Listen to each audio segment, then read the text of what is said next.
Welcome back to Fourth and Troll Fantasy. Studs and duds for week 7 of the fantasy football season. These are 4 guys this week that are smash plays.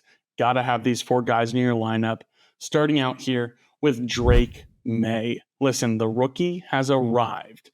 25.5 fantasy points last week against the Houston Texans. He was the QB 10 on the week. Through 3 passing touchdowns in his debut, he had the longest completion in the past 3 years for New England on his touchdown to Kayshon Boutte, 52 air yards. He led the team in rushing. Now, I know there is no Ramondre Stevenson, but Ramondre Stevenson did not participate in practice on Wednesday, and they have to depart for London soon.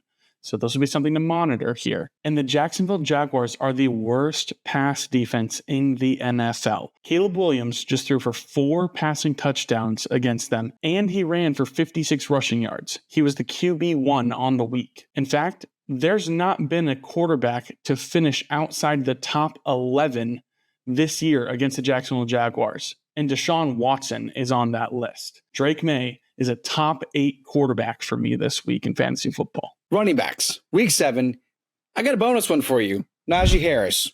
Crushed it last week. Under the radar. Didn't talk about him much, but we should be. And he's going up against the Jets, who just hand the end zone to running backs.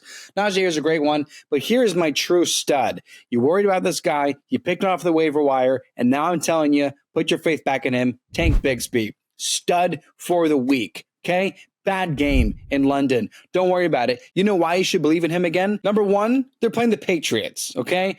Everyone in the AFC East just hands the end zone off to the running backs as well. They're one of the best defenses to play against for running backs. And at number 2, where it's ETN, going to be on the sideline with a hamstring injury for multiple weeks. Hamstring injury, ETN, plus Patriots defense, Tank Bigsby, a gold mine. Stud wide receiver, Tank Dell. Listen, he led the team in targets and catches last week without Nico Collins in the lineup.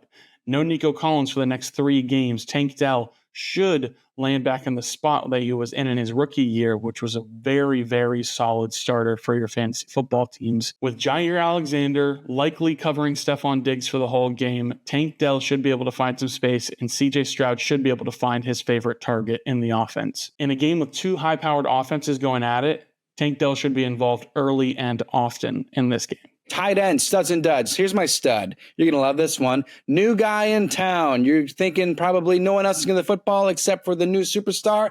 Not in this case. I'm going with Dalton Kincaid as my stud. Yeah, the arrival of Amari Cooper, you're thinking there's no one else who's going to get the football. Not true.